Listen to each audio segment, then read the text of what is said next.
Okay, here we have Snickers. He's a broke mule. We bought him a couple months ago. Real nice mule. He's never jumped before. He's never jumped a fence.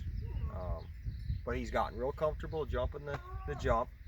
I'm going to show you a couple tricks just to get them started out on the right path. You don't want them to think that they can get away with pulling back or anything like that. So I just got a normal dog lead here that's got a chain on it, and this isn't really going to hurt him. It's just going to go under his chin, kind of like a chin strap.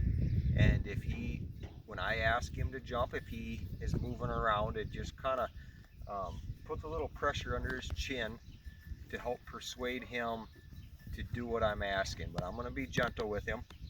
But I'm going to jump him over the jump, and then I'm going to go saddle him up, because really a mule has to learn to jump with its gear on. It's going to kind of be slapping them when they jump.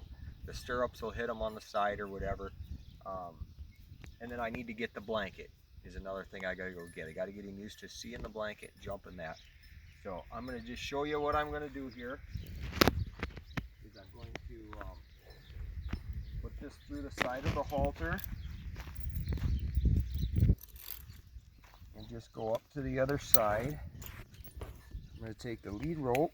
I'm going to hook it on the end of this dog lead, so that way it gives me an extra, the lead needs to be plenty long, so after he jumps, then I have to give him room to land and then turn around. And if the lead's too short, it's not gonna give him enough room to land and then turn around. So we're gonna see how this goes. See what he thinks of this jump.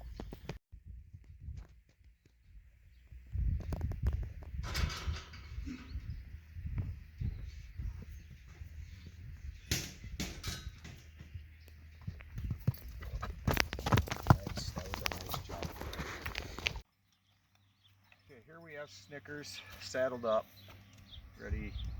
This will be his first jump with his saddle on. So I could grab the blanket that I use. So from now on, anytime that I jump him, I'm going to use this tarp. Okay, and the key to that, you don't have to use a tarp. Some guys never do, and that's fine. There's a few reasons why I do use it. One reason is so just in case they do catch their leg on the wire, it kind of protects them from getting cut.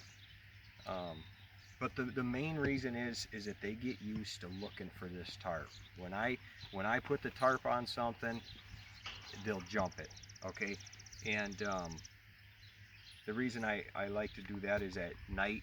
It's dark. Sometimes it's hard to see the wire or whatever, and it's just whatever I throw this over, they just get in the habit of that's what I want them to jump, and they get ready to jump. And what's nice about that too is sometimes you get like electric fence or something, and maybe the mule wouldn't be able to see it real good, and you want him to jump it, and if you don't use a tarp and they don't see it real good, they might walk into it and get shocked, and you can wreck your mule that way. So if I get off and throw my tarp over electric fence, the mule just looks at the tarp and jumps the tarp without getting shocked. So there's several reasons for it. Just get yourself a piece of, it's like a canvas material, sewed around the edges to keep it from fraying, and then a piece of leather around the saddle horn hole keeps it on the saddle horn. So what you do is you always throw the tarp over and take your time. This whole process, don't rush it. And the reason is you don't want to rush it in the woods at night.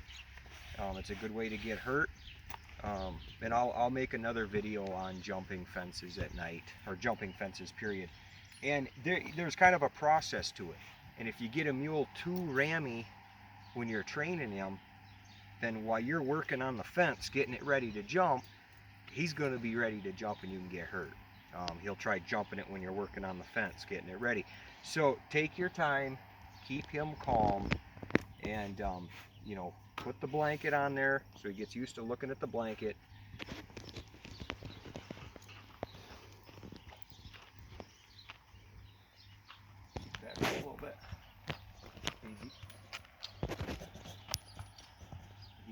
what to think of this blanket. I'll give him a second to smell it.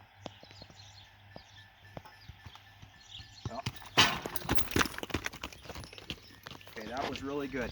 Now, every time they jump, walk them, make them come back to the jump, and stay calm. You don't want to get too excited. You want a mule to be really relaxed and calm when he's jumping.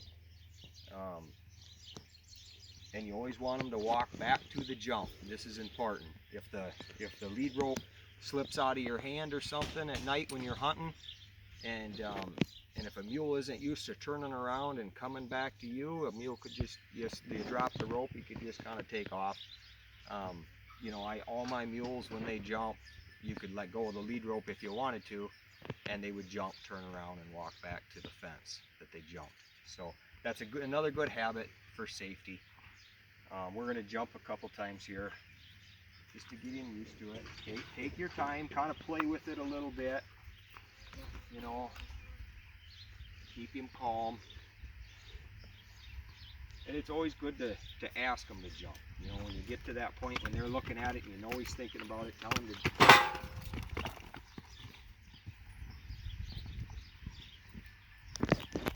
See, and he just hit the bar a little bit, and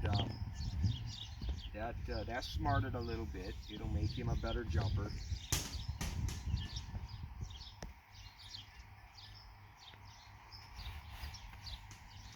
Maybe take the blanket and put it on him.